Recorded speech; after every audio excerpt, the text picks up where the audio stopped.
Hello, everybody. Hello. Welcome to Honest HR Nitrous. I am Bill, the company's expert. Thank you for joining me today. This is a live chat. That means that I answer your questions. So if you are seeing my incredibly amazing, beautiful face and my fantastic hair today, as I said this morning, I did this for you. If you're appreciating this and in awe of how amazing this is, you should see a chat box somewhere near my fantastic hair on whatever device you're using. Get into the chat box. If you are a subscriber to my channel for any amount of time, you should be able to get in there and ask questions, and I will do my best to answer them and help you out. That's how this works. Yeah, so the topic today, this is another episode of Honest HR Nitrous. This is episode number 94. The topic is, this is why your job search isn't working. So if you are engaged in job search right now, you are between jobs and you are looking to get hired and it's not going anywhere fast, this is for you. We're going to talk about it. First of all, you are not alone if you are in that situation. And secondly, there are resources to help you. And I'm trying to be one of those. For first, as always on my live streams, a shout out goes out to my YouTube channel members and my super thanks donors and my Patreons, and of course to you, my viewers and participants. Thank you so much for being here. You're the reason why I do these things. So get in the chat. I see there are 13 people here. And we were just talking about 20 minutes ago about the job interview question, tell me about yourself. So we did a pretty thorough investigation into that and took a bunch of questions. It really is like a job interview in microcosm, that question. Very, very interesting. There is a lot to unpack, and I'd like to talk more about that topic because it sort of branches out into many different areas to do with job interviews and hiring and how everything works, stuff like that. We ended up talking a lot about networking and stuff like this. So, So I'm just here to answer your questions. So until there are questions, I guess I'm just going to be filling dead air. When you're between jobs, it's not fun. We are at the lowest point, one of the lowest points in our lives when we are between jobs. Our self-confidence and our self-esteem are pretty damn low.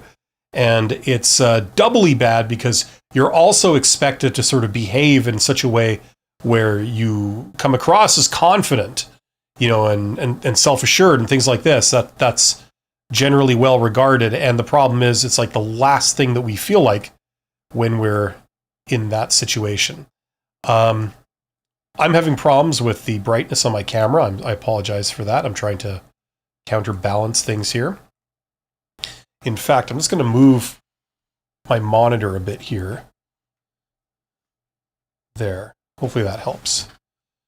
Got a nice view of my printer in the background there. But, something like that. Anyway, hopefully that works. So, get in the chat. So, okay, here we go. The award for the first person in the chat goes to Ongoing Pigeon 6. That's an awesome name. It says, how do you suggest getting sales experience? In what context? Like, presumably you would do sales, right? Brightness looks fine. Okay, great. In what context? Listen, you don't need to even have a job to get sales experience. You could go and on social networking and, right now, today, and you could try and sell something. Ironically, what I recommend for a lot of entrepreneurs and stuff is not to do the traditional thing of when you develop a product or service and then go out and sell it. Instead, what I would do is I'd recommend that you go, where people congregate. Now, one of those places is like online, going to certain groups and things, and putting up your hand in a room and basically saying, I have this. This does it. It's a thing. It's a product. It does this. This is how much it costs. This is what it does. Is anyone interested? Right? And seeing what response you get and try to pre-sell it. If you're offering a service, same thing. And if you get like absolutely no response whatsoever, that tells you something. If you get, 100 people respond and say, I'll take 2, that tells you something else. Then it makes sense to maybe go ahead and actually try and develop that product or service, right? So, in terms of getting sales experience, you don't need anyone's permission to go and get sales experience. You could even, I don't know, if you want to do something that's not sort of a pre-sell, do you have any used stuff in your home or whatever? The kind of thing you would put on eBay or, whatever. It's like, go try and do some personal selling for that. Learn some of the techniques. Go out and try and do it. Do it online if that's what you're wondering. And if you're wanting to do personal selling in person, then go and try and do that. Whatever specific experience you're looking for. You don't need anyone's permission to do this. So hopefully that makes sense. I mean, if you have any more, you say never done sales before. Okay. Well, the first step is to learn what to do. The second step is to then go and practice it, right? So you can start today if that's your goal or a skill you're trying to tack on. And I would encourage you to do this. So when you go to a job interview, you could say, I do have sales experience. I've sold X, thing using this method, right? And I've done it online, mainly in groups, mainly, on social networking. You would be then prepared to go into detail of what you did and how. You have experience constructing a pitch. You have experience, getting it out there. And then you have experience sort of gauging responses and tailoring what you do to that. So there's a lot of things you can do. That's how I'd recommend you get started. And there's a lot of resources to tell you how to do different aspects of that online that you can find quite easily. So best of luck with that ongoing Pigeon 6. Asher Green says, after the initial information interview with a potential hiring manager, how do you stay in touch with him or her? How do you keep the connection going? You don't. You don't need to. It's not something you have to just drop by every 2 weeks. It's not that kind of thing. First of all, you're mixing kind of two different things there. Informational interview has nothing to do with the job, okay? It's purely to get information. That's what it's for. It's not a job interview. It's an informational interview. You don't go down to an informational interview and talk all about getting hired, okay? That's in fact, that's the kiss of death for a lot of informational interviews, right? Because if you ask someone for an informational interview, presumably on the grounds of I'd love to get your expert opinion on this, and they say, sure, yeah, I could spare you 20 minutes, half an hour, sure, let's go grab a coffee or whatever, right? Then you go down there and you basically say, well, hire me. It's it goes south very quick because it's oh, I see what this is. Okay, you don't care about my expert opinion at all. This was all under false pretenses to try and get your foot in the door for a job. Well, I'm not hiring. And even if I was, I don't appreciate this kind of, switcheroo thing you're doing. That's kind of not exactly, it doesn't exactly scream integrity, So, it can go south, right? So I'm not sure if you intended it that way, but that's kind of the deal. Like a hiring manager, you would, if you're going to do this at a high level, go watch, here, I'll show you. I'll just pull up something and I'll share this with you guys. Okay. Here. So how do I, here, this. So go and check out this video. Okay. This is something I put out last week where I cover, that's what the thumbnail looks like. It says how I to get a job. And it's called, let's see if I can make this bigger. It's called, If I Were Jobless Today, Here's Exactly How I'd Get a Job from Former CEO. I cover 11 methods of getting a job, okay? One of which is informational interviews, okay? With a delayed ask. So what you do is you go down for a legitimate job interview and then, legitimate informational interview where you ask them just about their opinion on, I don't know, where the industry is going and, that kind of stuff. And Then you wait a couple of weeks and then you send them a message. And the message is something along the lines of, hey, I've been thinking about what you said, and that's quite fascinating, actually. And I just wanted you to know, if ever you were going to proceed with the thing you were telling me about, or you ever get into that area in the future or whatever, let me know, because I'd love to work with you on that. Something like that, right? And that can open a lot of doors. So that's the only way I would turn an informational interview into a like a job ask, like a job opportunity. Okay, but the key is that there's a delay there, and as I say, I'd wait like maybe a week, possibly 2 weeks, but no longer, and just send that message, right? Asher Green says, okay, so we did that one. Hopefully that's good for Asher Green. Chip Marshall says, I'm hearing that the functional resume is preferred more than the traditional one. What is your view? Okay, so functional resume is, that's a resume. The main type of resume is called a chronological resume. That's where you list out all your experience, from the earliest to the most recent, or usually in reverse chronological order. You put your latest thing first, and then as you go down it gets earlier and earlier, right? So that's the chronological resume. That's what most people's resumes look like, right? Functional resume, that's where you list more of your skills and abilities and the results you've been able to get, rather than specific jobs, right? You say, I can do this, this, this. This is what I can deliver, basically, right?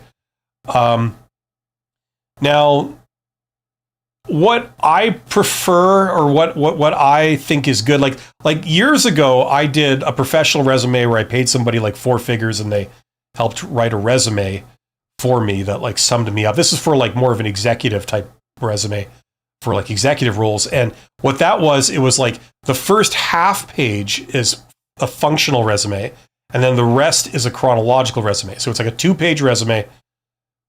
First half of the first page is a functional resume. The next page and a half is a chronological resume. And that was good in the sense that it summarizes you.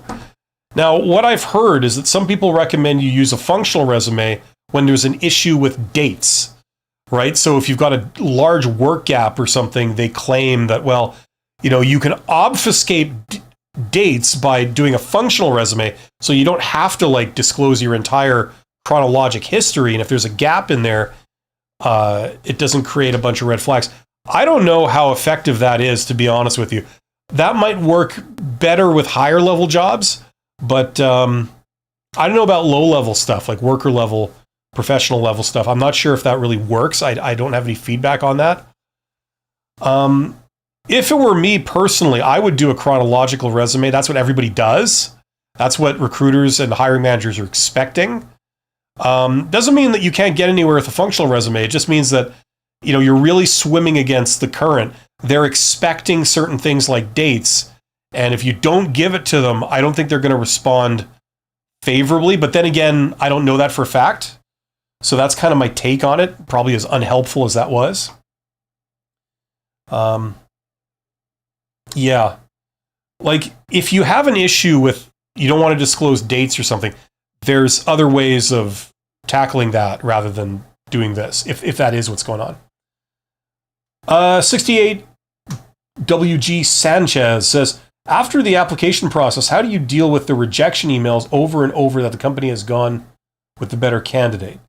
Okay, here's the deal. First of all, I asked that in a poll question a couple of times, and I think I asked it yesterday on this channel. Like under posts, I do a public opinion poll, and everybody wants to get rejection letters. Like 95% of people want to get a rejection letter that says you didn't get the job. I agree with you, Sanchez. It's annoying to get like a steady stream of rejection for everything you do. I would much rather, send out applications, and if I don't hear anything, I just assume it didn't go anywhere, and I keep moving. If people call me back, great, but I just keep moving until I get like an offer or something, or like I get hired. That's how I would do it. You know what I mean? I don't need to know, oh yeah, you didn't get the job, you are not good enough, according to some idiot, like that's kind of unhelpful. You know what I mean? Do you really need to know that like it didn't go anywhere? Just, when you don't hear anything for months, of course you can assume that. So how do you deal with it? Listen, I don't know I'm not a psychologist, but what I can tell you is that at least knowing what's going on helps. Because the reality is that if you're applying to posted jobs, it's very competitive. It's a really terrible way of getting a job. It's oversaturated. And to begin with, you really don't get the good jobs being canvassed for on, publicly. It's not the good jobs. Usually it's the crappy jobs that are posted publicly. So when you go in the door with like 800 applicants or whatever it is on average, statistically, you have like a 1 in 8th% chance of getting the job. You know what I mean? So just understanding that it's a numbers game and that like, the odds are stacked against you for any one job, but over like many attempts, the odds are in your favor. You're going to get something, just realizing that can help a bit. But in terms of like dealing with like negativity, all I know is like, listen, I'm not a therapist, I'm not like a psychologist, but so maybe they would be able to help you more. But all I know is that for myself, it's like it really helps to then try and go and force yourself to do stuff that you enjoy. Like if you like watching TV or reading books or spending time with family or eating some good food or, playing some sports with your friends or, whatever it is that helps you feel good about yourself. You probably won't feel like doing that stuff, but if you force yourself to do it, maybe you're a gamer, you like playing video games, or maybe you just like to watch TV or movies or something, whatever makes you feel good. Force yourself to do some of that. And then if you go to bed for the night, you wake up the next morning, you're probably going to feel a lot better. That's all I can say about that on a sort of psychological level.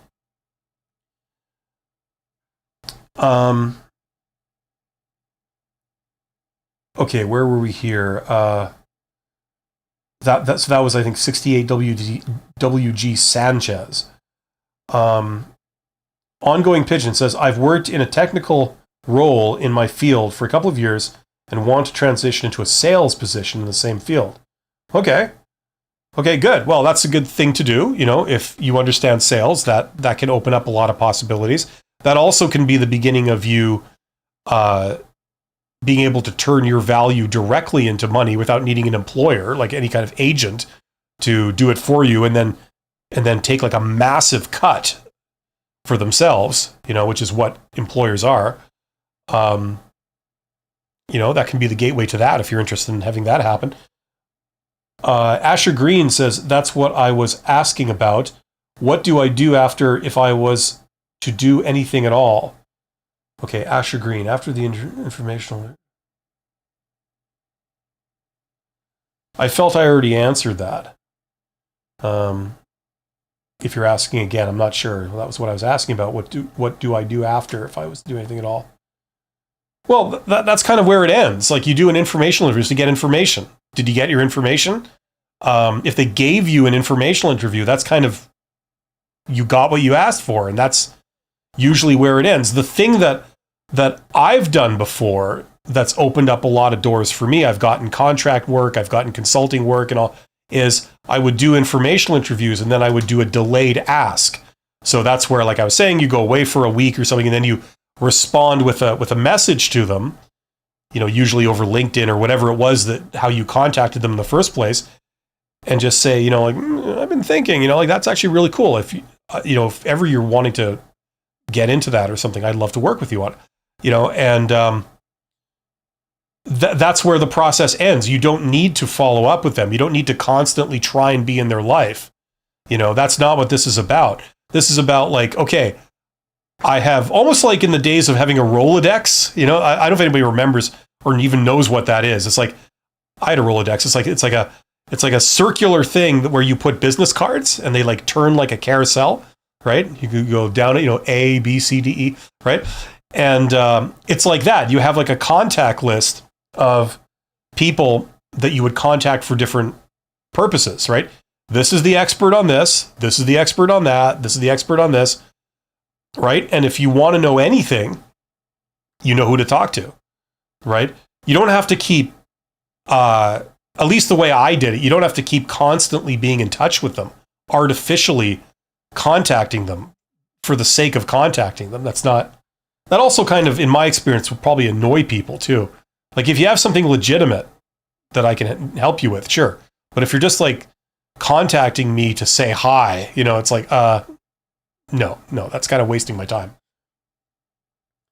You know, the world, there's all kinds of people in the world. A lot of extroverted people might really appreciate that. I don't know.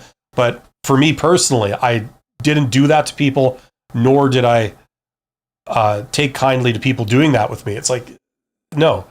If you have something legitimate I can help you with, sure. But if you're just contacting me to shoot the shit or something, you know, it's like, what? You know, sorry, you know, I got stuff I got to do.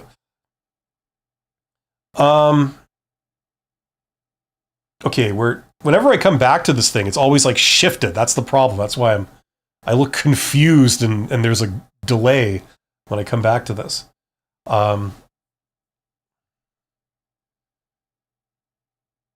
Okay, Asher Green says, thank you. You did. Okay, excellent. Great. Well, thank you for the intelligent question. You know, there are 19 people here. Get in the chat. I'm here purely to answer your questions.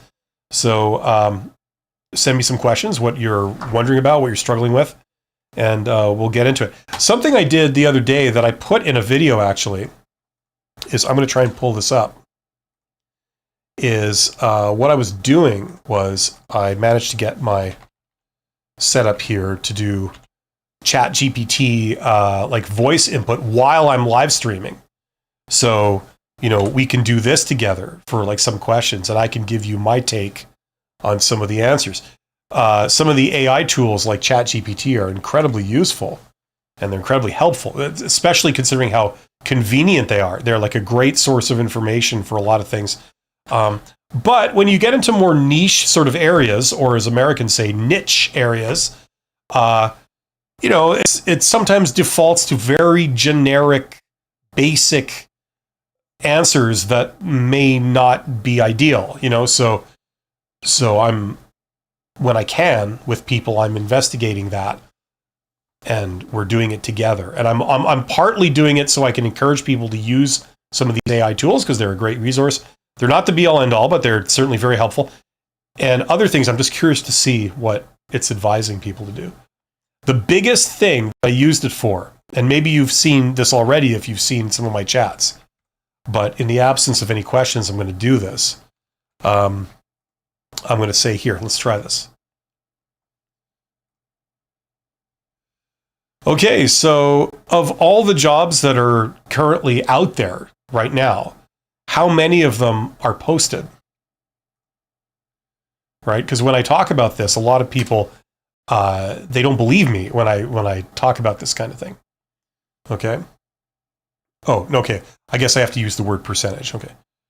Okay, I mean in terms of percentage. What's the percentage of jobs that are posted as opposed to all of the jobs that are available right now? Let's see what it says. I'm going to make this bigger. Okay, so here we go. The visible job market. I guess it changes this answer once in a while. Possibly around 30 to 40% are posted. No, it's a lot less than that. It's like 20, if that. Hidden job market. The remaining 60 to 70% are either not posted or are filled through alternative channels like networking, referrals, or internal promotion. Some of these are hidden in the sense that they never make it to public job boards. So this is required reading for all job seekers. You need to know this, okay? This is usually something they don't teach you about in school, okay? I just want to try something else here. What's the percentage of jobs that are actually posted? Because I asked the same question like 2 days ago and I got a different answer. So I'm just curious. It's usually like 15 to 20. Oh, it's sticking to that. Okay. Okay. Great. And which model is this? This is a different one. Okay. Okay, no problem. I'm actually going to, someone else is actually logged into this, or one of my other accounts. So I'm just going to log that out and log in with my main Bill Todd account, and we'll try that. Let's see here. Anyway, I'm still waiting for questions. Get in the chat. This is all about asking questions. I'm here to answer your questions. I can see the feed. There are 19 people here. Let me know what you're wondering about, what you're struggling with in your job search, and I will do my best to help you out. Just doing this in the meantime. Okay, we heard from Asher Green, from 68WG Sanchez, from Ongoing Pigeon. Okay, thank you for participating. Here we go. Let's try it again here. This is like my main Bill Todd account. You can see down here. Okay. So,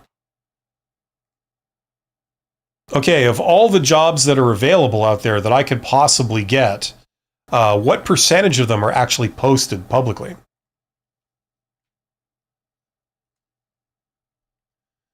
Let's see.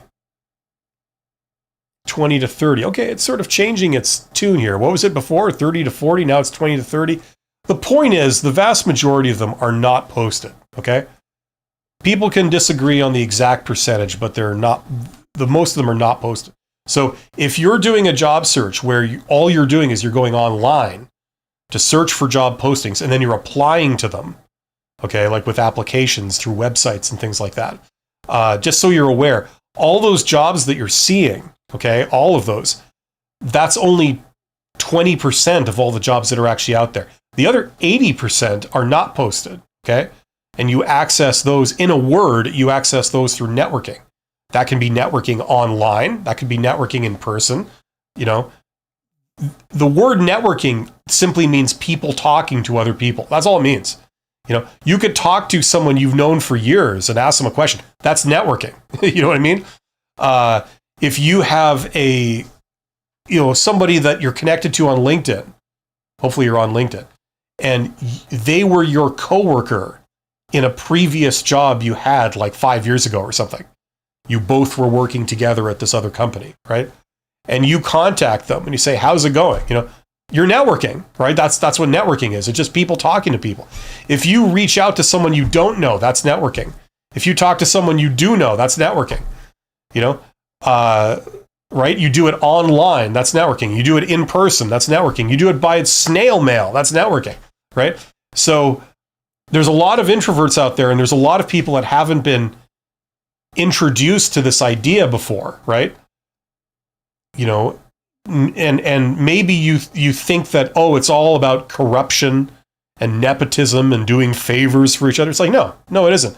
It's people talking, saying, hey, what's going on?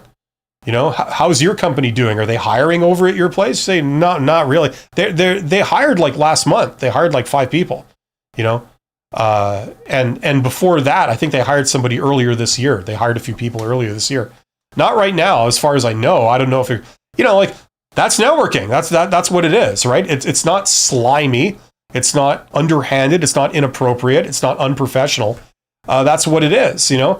If someone says, yeah, they're actually hiring right now, I believe, where I work. It's not in my department. It's in this other department. But I did see that they did post some stuff. And you say, hey, do you know the hiring manager? The person that they would work for, do you know them? Are they good? Are they decent? Are they like a psychopath or something? And they'll say, no, they're fine, and you say like, oh, well, like I'm interested in working there. If they how's the pay? You seem to have stayed for a long time. You've stuck around for a long time. So obviously they must be doing something right. Person says, yeah, they pay okay and they treat you halfway decent. I say, oh, well, like if I wanted to apply for that, like I could apply online, but could you Is there anything you can do? Can you like connect me with the hiring manager? Would I be able to send my resume straight to them and to you? And then you could maybe tell the hiring manager that you know me and that, we recommend. Is that something you feel comfortable in doing? Something like that, right? I mean, this is all how to get a job on the hidden job market. That's one way of doing it, right? There's many, many ways. So if this is all new to you, like if you've never ever been introduced to this is actually how most people get hired. If you ask people who have jobs, how did you get hired? Did you just apply cold to the company? Or did you have some internal connection? Or did you reach out to them? Or do you show up and talk to them? Most people will say it's some form of networking. They won't say, I didn't know anyone, I applied and I talked to a recruiter and I got hired. That's actually not going to be the most popular answer. Now, if this is all news to you, don't take my word for it. Go out and do your own research. That's what I'm trying to do. Investigate this stuff. Learn about it. You will see that that's indeed the reality. And you should tailor your job search methods accordingly. And if you need help with that, we can talk about that. I can point you in the right direction. There's a ton of resources online to help you with that kind of thing. Travis Bayless says, I have been my own boss for almost 10 years as a real estate agent and real estate developer. Wow, okay. What are you doing here then, buddy? You're probably doing okay. I am currently looking for a real estate manager role for an established company. What should I say is my reason for the change without sounding like I failed in my independent business?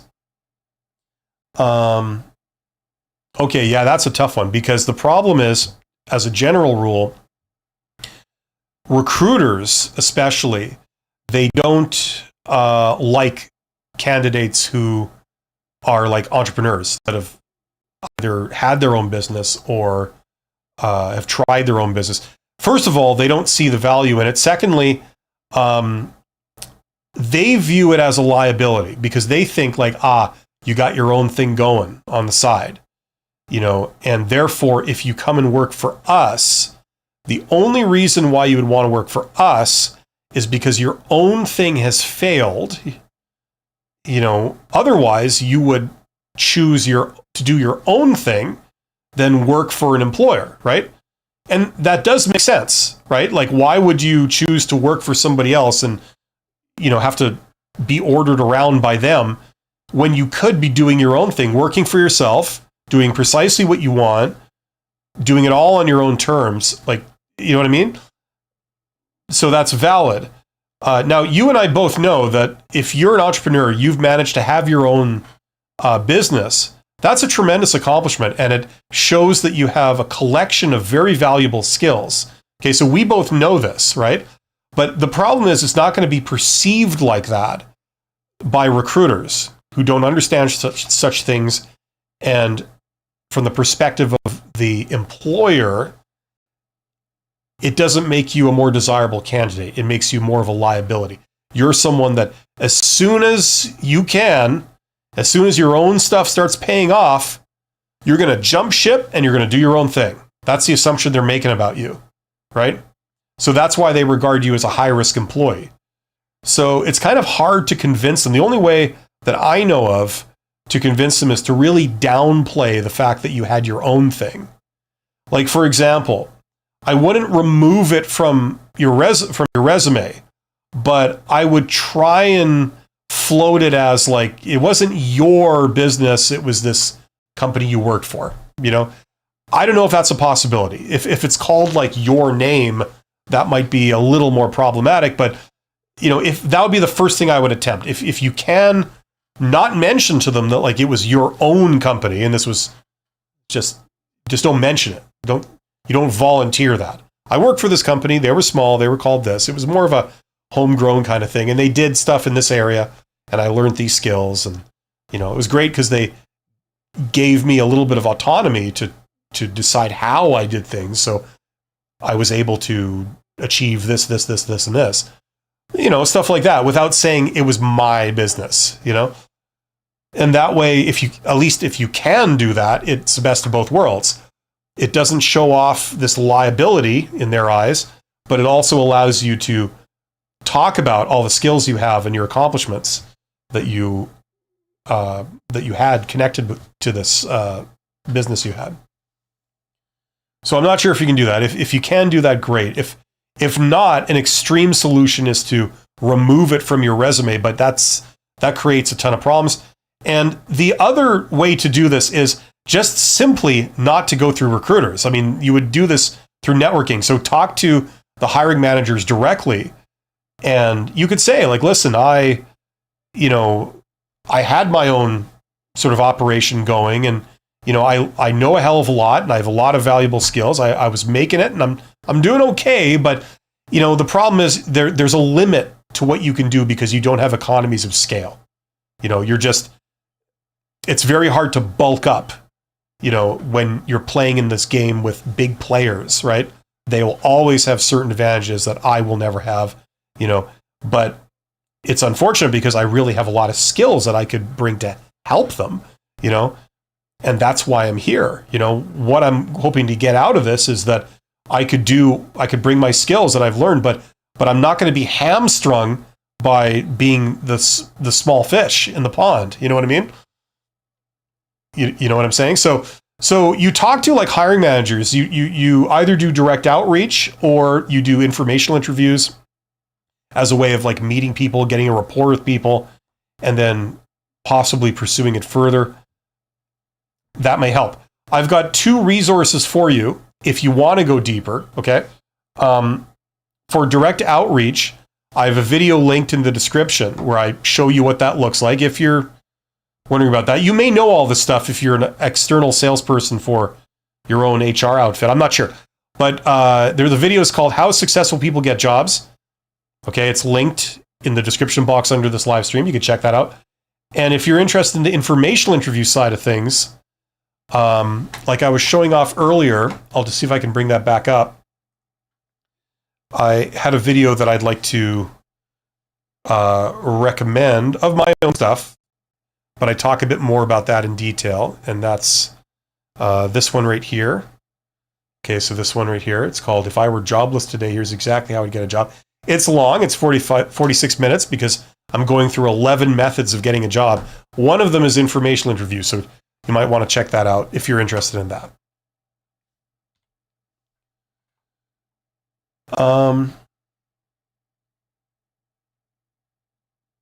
You're welcome, Travis. I'm glad you found that somewhat helpful. Asher Green says, how do I do market research to determine which careers are the most popular over other careers? Why does it matter to you which ones are most popular? What I think is more relevant is what you're suited to and what's in demand, right? The most popular things out there might not be in demand right now. You know what I'm saying? So there's 2 different things there. What I would do is I would use, there's a variety of tools you could use. For a start, whatever country you're in, the government will publish some economic data for your region, right? So if you're in the United States, they might have, like at a state level, they might have economic data that's published. So you can go on their website, you can do searches and find out, like in your city or in your region, what's the average size company in your industry? What's the average number of employees? What's the average growth rate? You could look at different industries. You can do that stuff. I'm not a big expert on all that kind of economic statistics, but there's a lot of stuff that's out there that you could look up. What I'm a little more knowledgeable about is about doing things like on LinkedIn, where you're doing very specific searches. So, for example, a common thing that people wonder is, they wonder like, okay, this educational qualification, this certificate, I'm thinking of getting this certificate.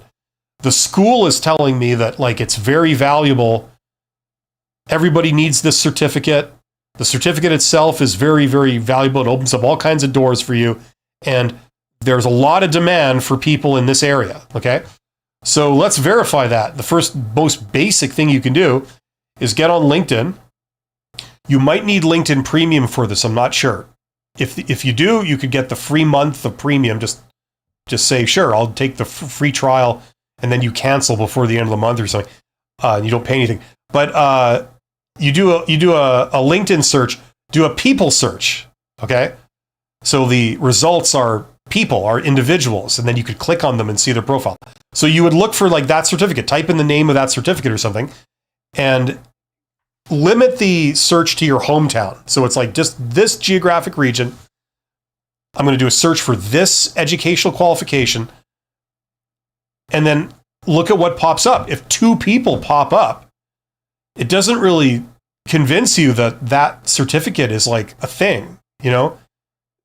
It doesn't look like there's a ton of people that like, it's not opening up any doors for people, you know, because nobody has it, right? Now look at the people that, you know, that come up in the results. In their profile, they have that certificate somewhere. Either they're studying for it right now or they already have it. Now look at their profile. Are they working serving coffee at the local donut shop, or are they the CEOs of Fortune 500 companies? Like that will kind of tell you, give you an idea of how useful that certificate is, right? So I'm sure you can do similar searches on LinkedIn for finding like, you know, which is the hot area that's in demand right now. You could do job searches. You could say, okay, this specific title, what jobs do you have in this region? Or you could say this specific role, you know, like say graphic designer. How many graphic designers are there in your area? If you type that in and there are 2, that doesn't show you that it's like, okay, there's a big demand for that around here, you know? If you type it in and you get like 5,000 graphic designers that are all currently employed in your area right now, that shows that there's more demand for them. You know what I mean? And through networking and other things, you could probably find a role there, right? So LinkedIn searches are like a way to access the real world. If somebody says something is popular or something is, you know, in demand or something is, you know, there's a lot of something, you can use this tool to like just whatever it is to like look it up and get an idea of if that's true or not, you know? So as I say, it's really good for educational credentials when they all claim that the latest degree or whatever the hell is like, oh, this really opens doors. It's like, okay, well, let's verify that. You could do the opposite. You could say, okay, I have an ambition of being in this role. I want to be the director of sales for a company. That's my ambition. Now, how do I become the director of sales? Well, let's type in director of sales and do a people search and confine it to my hometown, my location, and see what comes up. All these different people could pop up. Either they're currently a director of sales now, or they've been previously a director of sales, okay? So look at their profiles. What did they have? Do they all have PhDs? If they all have PhDs, that suggests that if you want to be a director of sales, you're probably going to need a PhD, right? If they all have high school education, and that's it, that might suggest that if you have high school education, that's all the education you absolutely need to be a director of sales, right? In your location.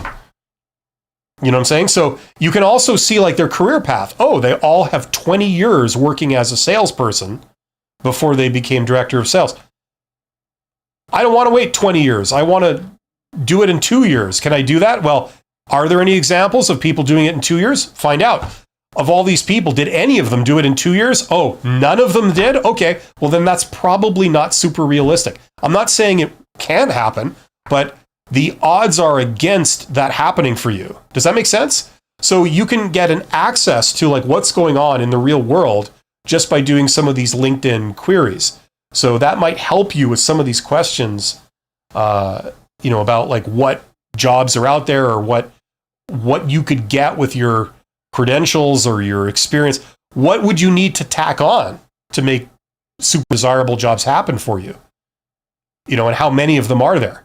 How many people are working right now in your hometown in that role? You can get access to that kind of information by doing these queries. So that can help you, point you in the right direction.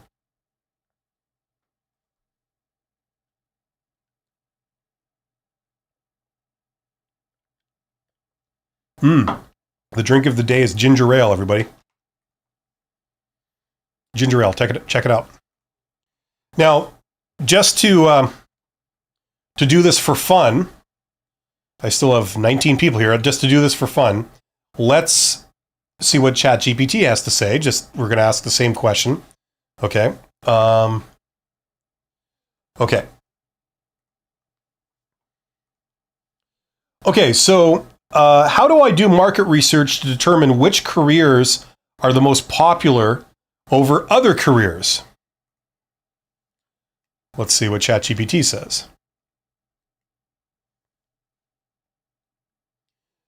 Okay, you'll want to do market research. Yeah, okay, here you go. So here's some links. So if you're in the US, like I'm not in the US, but if you're in the US, you could try some of these links. I'm in Canada, so, that's kind of basic stuff.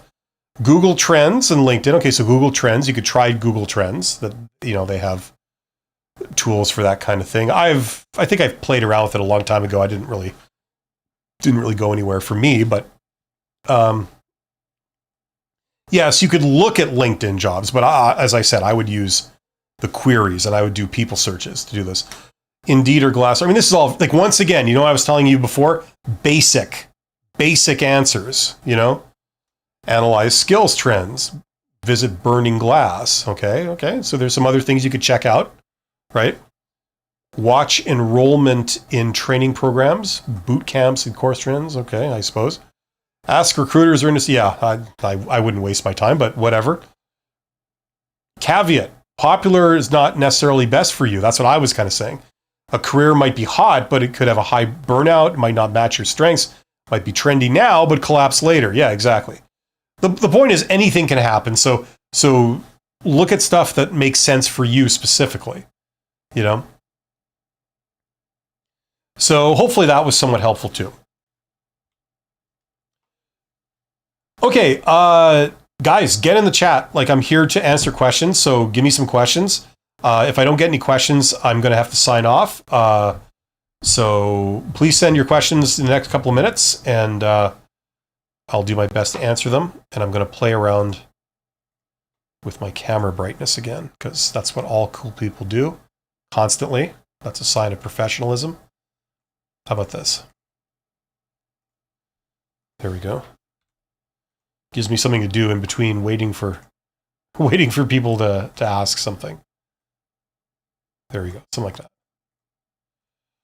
Okay, you like my hair? I told you I did that for you guys.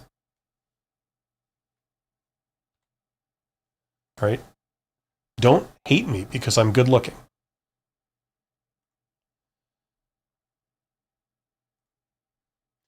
While I'm waiting, I'm just going to draw everybody's attention to the fact that if you want to go deeper with me on any of this stuff, I have some courses that are on the screen right now. The main one for job seekers, of course, is this one. If you are confused, if you are lost, you don't understand job search, you don't understand like all the things you could do or why or in what order should you do them or how do you do them, check out that course. That's all my advice in one place, laid out logically, and it answers two questions: how to get hired in the posted job market and how to get hired in the hidden job market. And it's geared primarily for introverts. So if you're an extrovert, you could take it too. But a lot of the methods, like for example, networking, it heavily favors like online networking than say in person, because it's geared to introverts. And if that's useful for you, check that out. There's a link in the description box for my courses. And like I think I mentioned before, check out this one. If you might not necessarily be between jobs right now, but you're looking to climb the ladder and have a long career and get promoted into like management and stuff like that. You want to develop your communication skills. Check out that course, because that course is all about professional communication skills.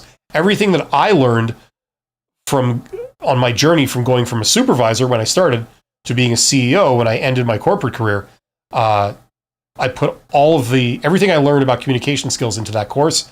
So that's what it is. So if you're interested in learning that, check it out. Also, it's linked in the description box under this live stream. And finally, I'll just mention it for the sake of completeness, I do have a third course. This is more for entrepreneurs and that kind of stuff. But if you want to learn business, which is the scientific study of how to make money, that's what business is. and that's kind of useful for a variety of reasons, check out this course. This is a great way to learn business for cheap. And it's not some equivalent of some coffee table book. You're getting the same material that they teach in business school in places like Harvard Business School in their MBA program. And some of the top business schools around the world, top MBA programs. I have an MBA for what that's worth. And I've always felt that this knowledge should be more accessible. I think it's a crime to charge people hundreds of thousands of dollars to take an MBA at a lot of universities. A lot of that learning, that knowledge has been in the public domain for a very long time. That's what they don't tell you. If you know what books to read and stuff, it's all there, So that's why I created this course. I give you a reading list. You can order a lot of these books. A lot of them are textbooks. They're the same ones used in universities, like Harvard Business School. And you can get them cheap if you're getting like a slightly older edition. That's up to you. You get them for like literally $5, and then you read them. And then I provide videos that guide you through it. And I give you my take on things. But basically, it's a self-study thing. So if that's interesting to you, you want to learn the skills. You want to be more valuable as an employee. You want to be able to have management skills, things like that. Check out that. Best bang for the buck around if you are looking for that kind of thing. Okay, great. We got a couple questions. So Ongoing Pigeon 6 says, any resources you suggest for technical people that are trying to learn interpersonal and sales skills? No, I don't have any specific resources.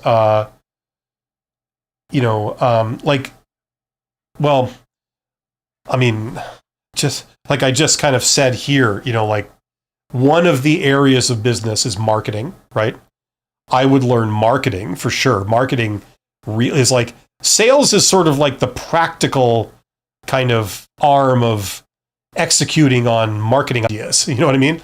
So like if you don't know marketing, that should be kind of your starting point, in my opinion, for understanding sales, understanding what sales is and how you do it, right? And then once you have that foundation in marketing, then you would build on top of that, build actual sales skills. And those start to vary by industry and by type of sales, right? So if you are doing business to consumer, or you're doing business to business, if you're an inside salesperson or an outside salesperson, there are like a lot of different skills, a lot of different flavors. And then, of course, the whole thing varies by industry. So if you're selling refrigerators to consumers, or you're selling industrial air conditioning units to, manufacturing plants, it does vary, and the techniques and the tactics vary. For me, I think that the most important thing for salespeople is that you have the personality for it. You enjoy doing it. Because knowing the theory and knowing what to do doesn't really help if you don't enjoy doing that kind of thing. Like, for example, I didn't come up through sales. I came up through operations. But, I've been in charge of sales teams and things like this, like as a general manager and stuff like that. And, it's like we had people on the sales teams that they were complete polar opposite personalities to mine, and you kind of need that for certain types of sales. So that's the biggest thing by far, I think, is you have the personality for it. You enjoy that type of activity, because a lot of technical introverts like me, you do not enjoy doing that stuff. You don't handle rejection very well. You don't like approaching people cold that you don't know. And, what a lot of outside salespeople have to do. In certain professions, like business to business stuff that I did, it's like, it's a little more regimented. It's a little more above board. You're there for a very specific reason. There's a very specific protocol of how you do things. It isn't like all these hard, slimy sales tactics that you find in the consumer space, But anyway, so I would say start with marketing, and then depending on your industry, you would then tack on the specific sales skills for whatever type or flavor of sales you're doing. And it varies quite a bit. You could start with my course and just focus on the marketing if that's the direction you want to do. But one way or another, I think marketing is absolutely essential to do sales. So hopefully that's the case. I used to do, like I still kind of do, live streams on entrepreneurship and that kind of stuff. So I'm wanting to restart those again. It just, maybe not during the summer, maybe another few weeks, and then I'll restart those. But I used to talk about, because this is more my core competency. Okay, so that was ongoing Pigeon 6. EGRNHL says, what advice do you give to network at conferences with people that I do not know and are new to find a job? I hated like doing a lot of events and stuff like that for networking.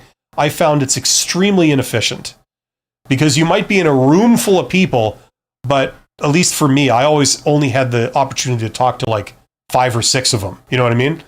So, you know, you're in like a room, there's like 150 people. I talked to 6, you know?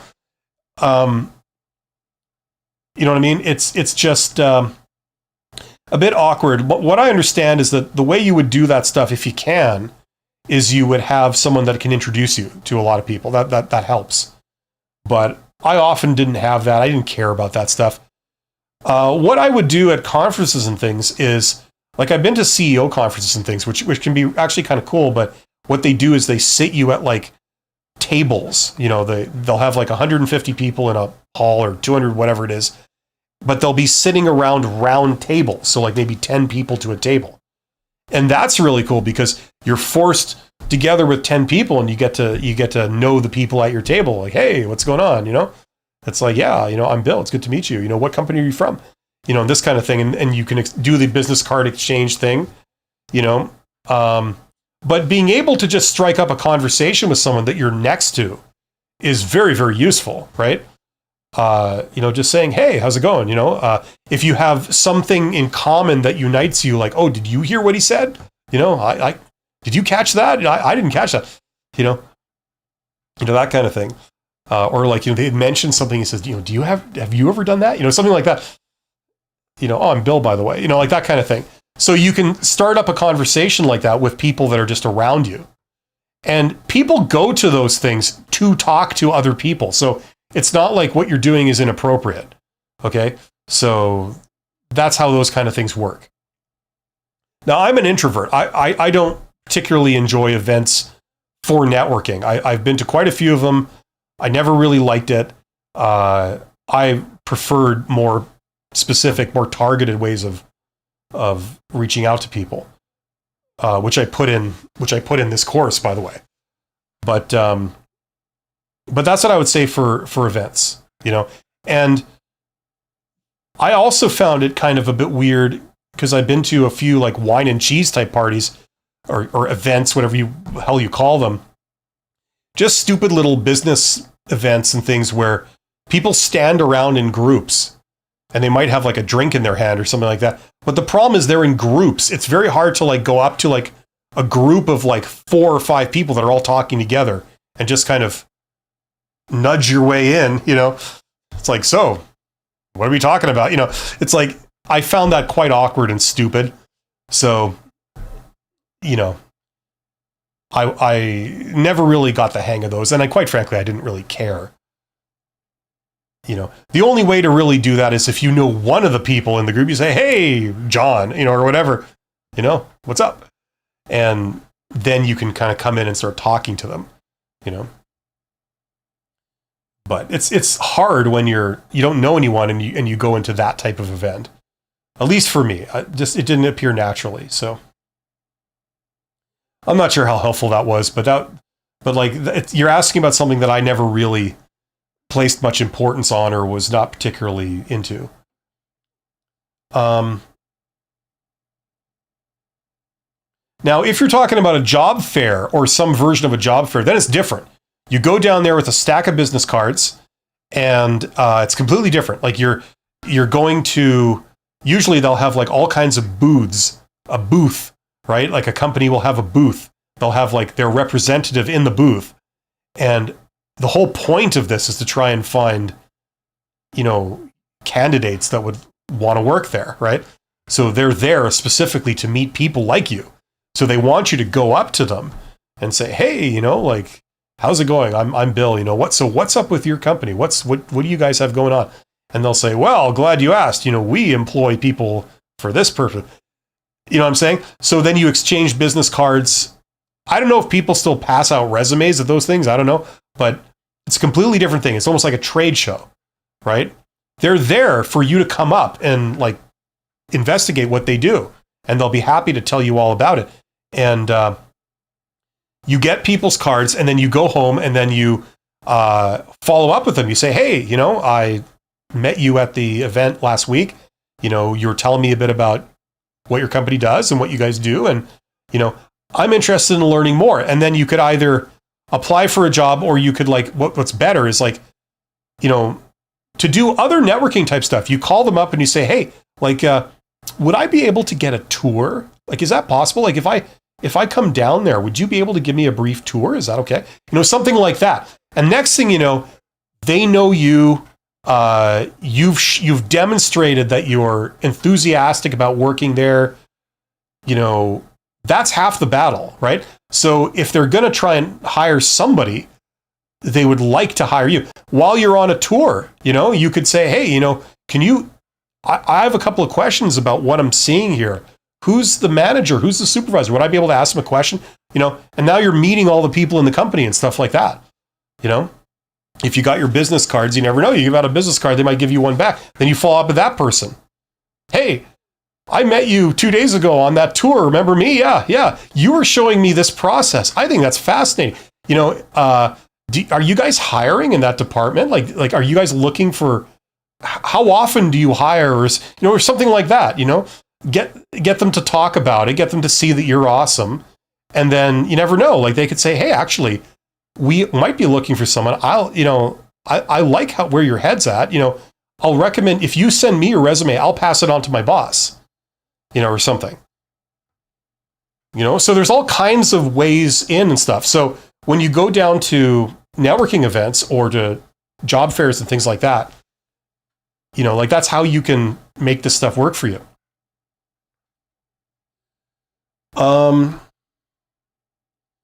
Anyway, so that's for what that's worth. That's kind of my take on some of this stuff. I don't know if it's helpful or not. Jonathan says, is it a good idea to approach small companies with a custom cover letter, resume, CV, and copy of main certificate in something I have a genuine interest in, that I have enthusiasm for? It's not a bad idea, but it would be more effective. Listen, everything works some of the time, and everything doesn't work some of the time. You know what I'm saying?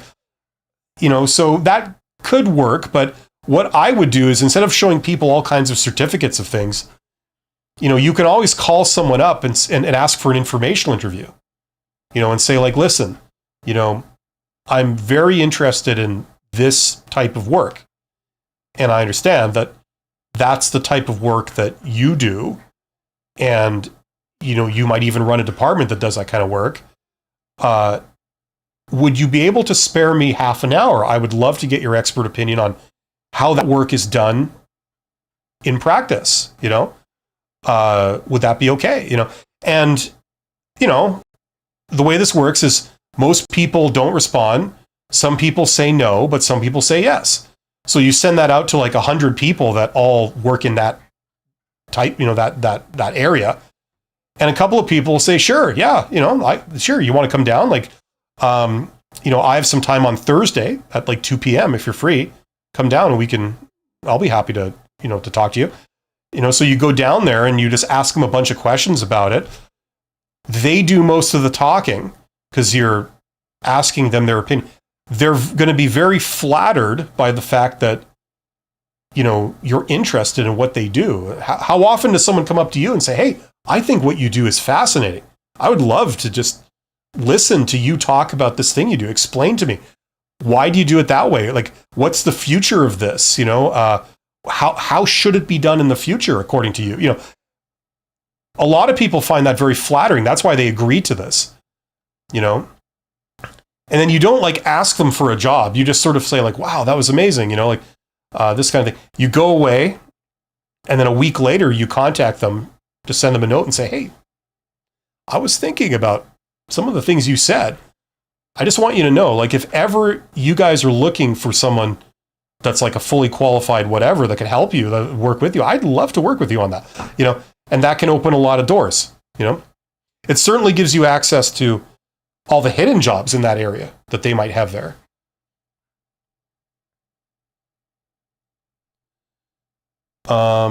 Jonathan says, loving your channel with advices and videos. Well, thank you. I'm glad it's useful. Music 80s says, I love 80s music, by the way. What are your thoughts about contacting old company workers on LinkedIn or by email for jobs or possible references? Okay, well, there's two different things there. For references, absolutely. If you worked with people before, contact them, say, hey, listen, would you be comfortable giving me a reference? I may be looking for a job soon. I'm not sure, but if I am, is it okay with you if I were to give you as a reference? Let them say yes to that, right? And then if they say yes, you say, okay, great. Here's the phone number and email address I have for you. Is that correct? Never provide a reference for someone that they don't know that they're a reference. You know what I mean? You gotta ask them first for several reasons. Don't do that. But the more of those you have, the better. You can go back to old bosses.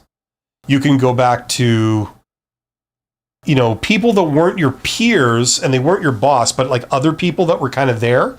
You can do that too. And say, hey, we used to kind of hang out a little bit back 2 years ago when I worked there. Would you feel comfortable giving me a reference,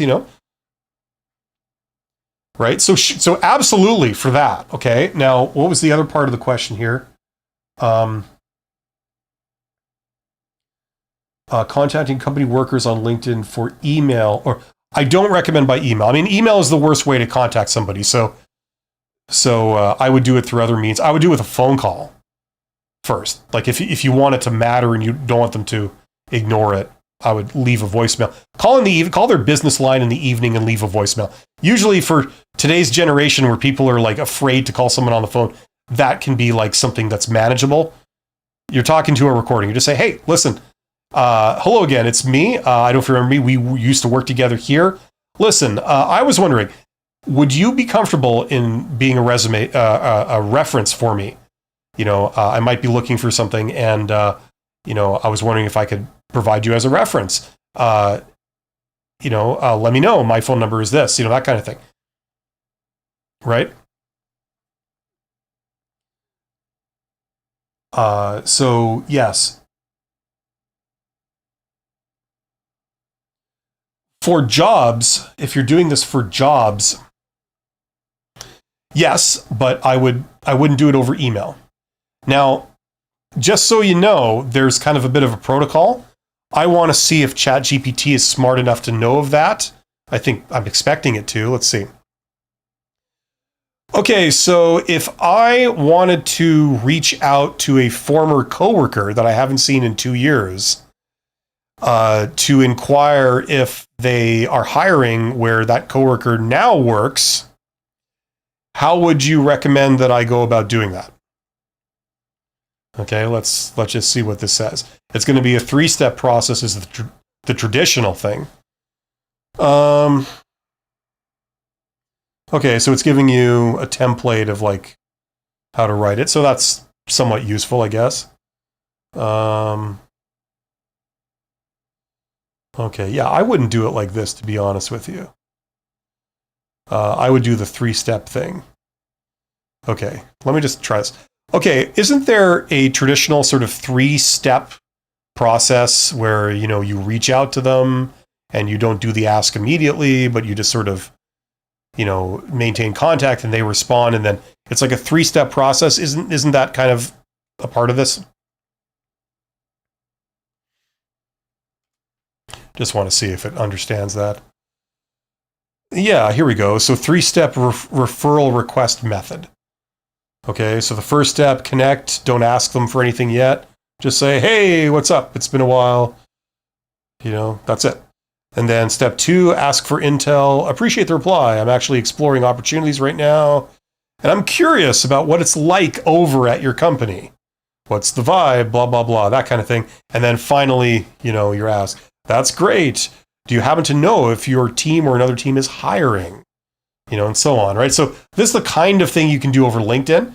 You can discover the people, then reach out to them directly over LinkedIn. Okay. What does it say here? Yeah, it just talks why you do it that way. The gem is like let people offer the referral before, blah, blah, blah. So yeah, so hopefully you're sold on like using ChatGPT to help you with some of the stuff.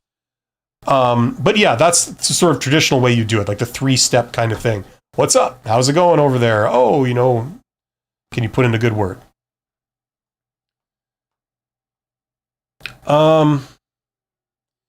LPPal, is it true that someone with a college degree will be preferred over someone with 10 years of work experience, especially in an economic crisis? I have no clue. Yes and no. That's the answer. Sometimes absolutely. Sometimes absolutely not. It varies. It varies by industry. It varies by role. It varies by location. It varies by culture. So yes and no. It also depends on what what degree we're talking about, right? If it's like a useful degree that's known and perceived out in the job market as having, real results and enhancing your capabilities and giving you real skills, then yeah. If it's like kind of a Mickey Mouse degree that no one's ever heard of, and it's not perceived as having a lot of value, then that doesn't really get you anywhere, right? So it depends on quite a few things. So the answer is yes and no.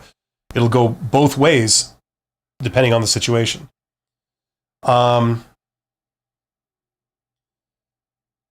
Speaking of starting conversations, a lot of times all I'm told is to apply online to the website. Yeah, that's because you're probably going to a place that has posted jobs, right? So the question becomes, well, that's a common and not bad response, but what other conversations do I start, or what should I do differently to gain? Well, okay, this is all the kind of stuff that I have in my course. It's like, listen, here's how it works.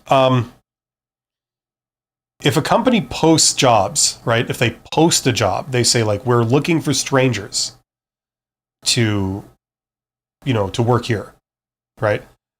They then say, here is our process we would like you to follow. So, we post a job and it says like, okay, email us at this email address. Or they say, follow this link and complete an application on our website. Okay. So that's what they're telling you. This is what, if you're interested in working here, we're looking for people like you, but this is what we want you to do. In order to apply for this, this is what we'd like you to do. Okay. So, if you then contact the company and say, well, I'm interested in working here, probably a default response from the recruiter, certainly, but from the hiring manager, from a lot of other people, is probably going to be, well, we went to all this trouble to create a public job posting and set up like a hiring process. So what we'd like you to do is to follow that. Don't try and get around it. Like that's what we want you to do, right? Okay. Now,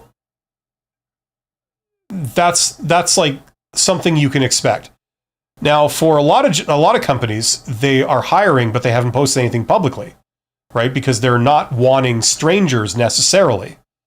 They're wanting somebody, but there's no official process for it.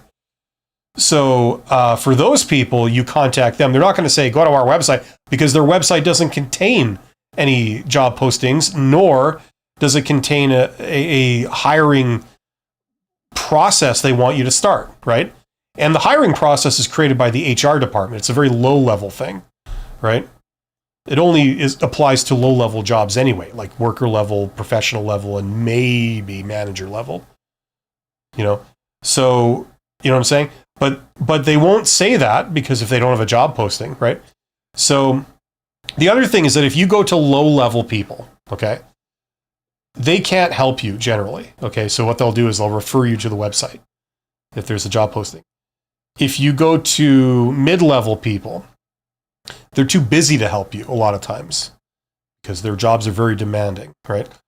If you go to high-level people, perhaps unintuitively to a lot of young people, these are the people that can help you. Not only do they have the power to hire you right on the spot, okay, but surprisingly, this surprises a lot of people when I tell them this. It's like, these are the people that it's actually part of their job to take queries from the public. Okay, like that's part of being an executive. You're representing your organization publicly.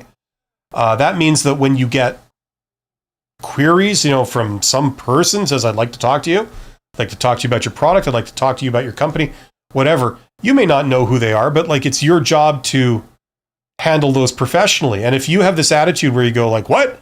How'd you get this number? No, I don't want to talk to you. I don't even know who you are. Don't ever call this number again. It's like, unbeknownst to you, that was an institutional customer wanting to work with either you or one of your competitors to do a joint venture. And you just told them to F off, basically. It's like, they're like, okay, I'll work with your competitor if that's the response I'm going to get from you guys. So it's very bad business to like have that attitude towards unsolicited public queries. It could be a new supplier that's just come to town and they want to have like a talk with you. They want to see if they can work with you, and it would be to your advantage to work with them. It could be it could be a regulator. It could be the press. It could be, anybody. Like you don't know. So it's just very bad to like, just, no, I don't talk to people, that kind of thing. These people are actually, it's part of their job to handle those, right? And to be very professional about it. So if they don't quite know precisely what you want, but what you've said is very professional and it's very vague, but you just want to talk to them about the industry or about their products or whatever. It's like, sure, yeah, we'll have a meeting and we'll just see what this is all about, So, that's a general principle. Okay. Now coming back to this, where was it? This thing keeps moving on me. That's the annoying thing. Yeah. Okay. So if the company doesn't have a job posted, then, and you approach them and you're professional, they're not going to say, well, go to our website. And people like at the top are not going to say that unless you say, I'm a low-level employee. I'm entry-level. I would like a job with your company. Can you give me a job, please? They would say, okay, well, go to our website and apply, right? So if you start the conversation like that, that's probably what you're going to get. If you say, listen, I'd very much like to speak with you about the industry, get your expert opinion on where the industry is going, stuff like that. Would you be up for, could you spare me half an hour? Most people will say like, okay, sure, yeah, we could do that. And you go down and you don't talk all about a job. You just develop a rapport. You ask them for your opinion. You do this kind of thing.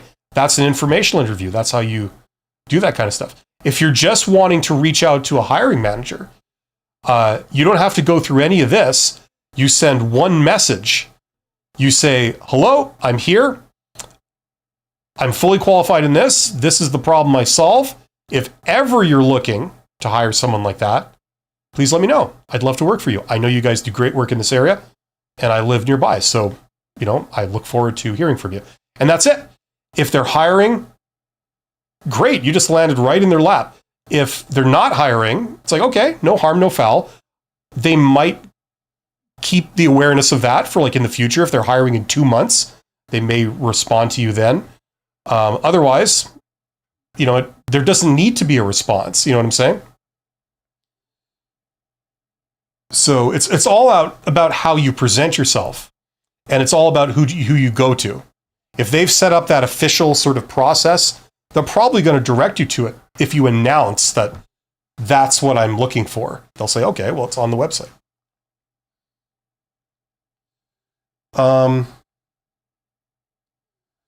Okay,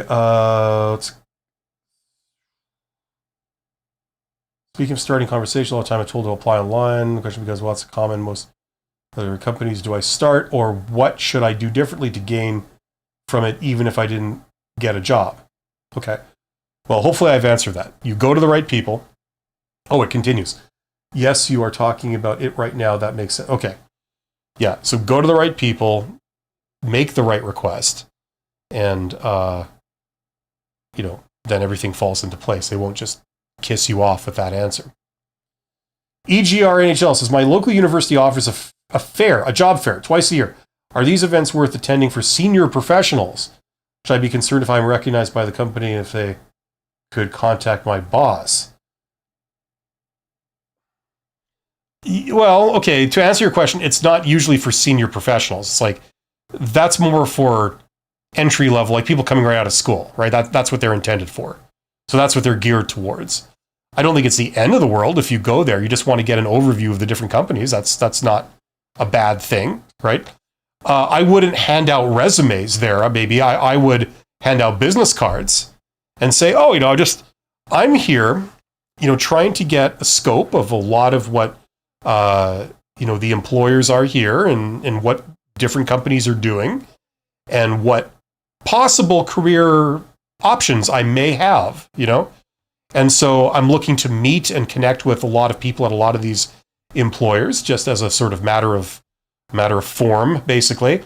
But I would do the networking stuff based on that I described like maybe 10 minutes ago, right? Where you get their card, then you follow up, you talk to them, maybe get a tour, maybe get an informational interview.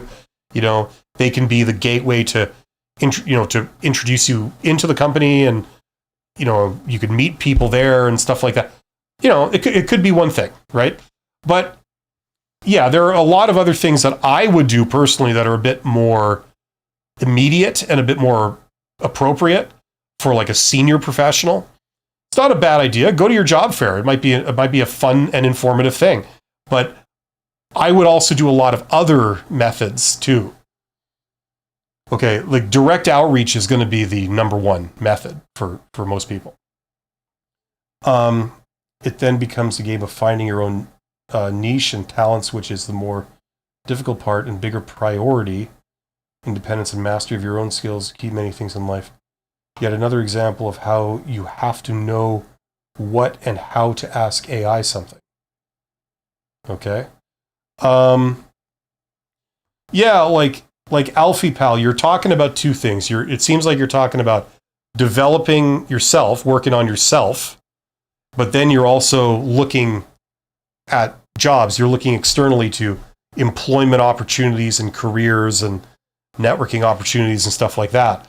So they're two separate things. And presumably you kind of have an idea of what you can do and what you can bring.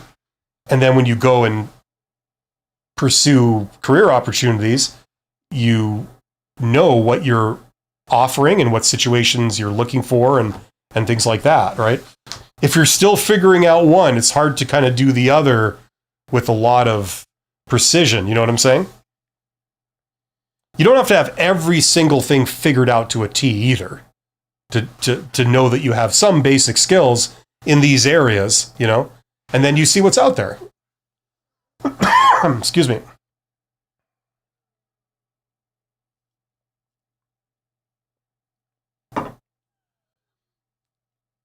Alfie Pal, were you referring to this last thing that I was doing where, what did I say? Isn't there a 3-step thing? Yeah. Yeah, that's because I was like specifically wanting it to say this. So I was probing for that. It didn't say that. What was its first answer? It said something else. Message template, reaching out to a former so it gave me like an email as a soft opener, right? So it gave me essentially step 1, right? Without giving you the rest of the process. So I was saying, well, that's not really what I wanted. I wanted the whole 3-step thing, right? That I know of. So that's a bit of an exception because I already kind of knew the answer before I was asking the question. So I was like probing it to get that answer. That's usually not how you'd use it, right? And what I encourage you to do is this with anything, is don't just take like an answer at face value, like question it. Say like, why do you say that? What's wrong with saying something like this? It's those kinds of conversations that I think you should have with ChatGPT about this stuff. Like that can really help you. If you're wondering something, ask it, see what it says, and then say, okay, well, why do you say, I was thinking more like this. Why do you say your thing over doing this? And then get it to like give you the details of how things work. You know, I mean, I can't attest to its accuracy on everything, but what I'm saying is like that's the kind of research you could start with. Okay? Like, don't just accept things, like question it. And then, like a lot of things in life, it's not going to be perfectly clear. So what you then do is you go out and you try it. Okay? This is an approach that some people are telling me is good. Okay, let's try it, right? Here's another approach that some other people are telling me is good. Let's try that. You know? Right?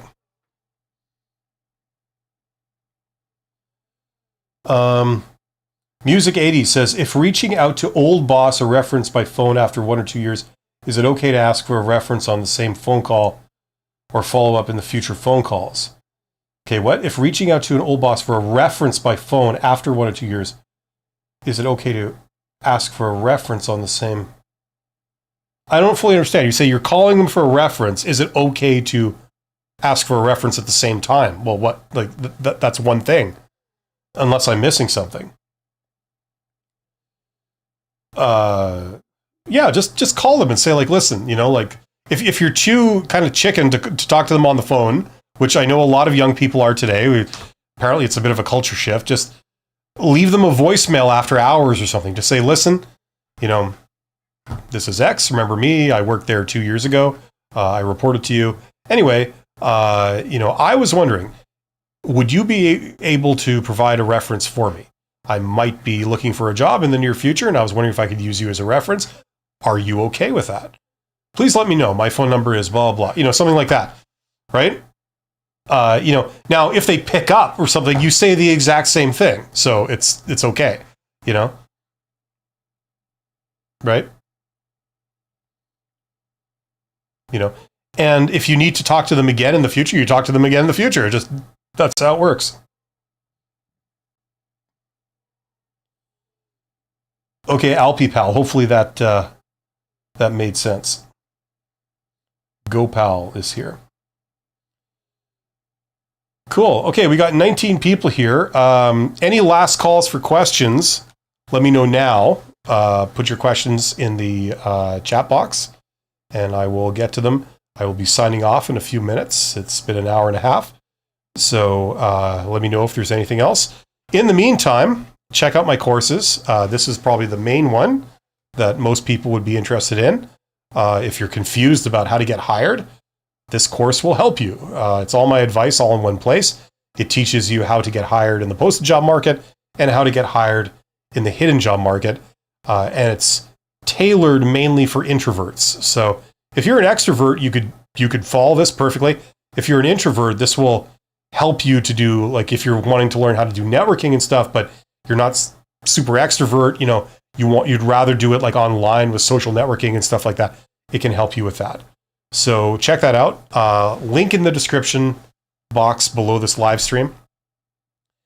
Check out this course if you want to improve your communication skills, be regarded as a contender for being promoted upwards into like management roles and things. If you want to learn business, which is the scientific study of making money, how to make money, check out this course. This is something I did called the $100 MBA.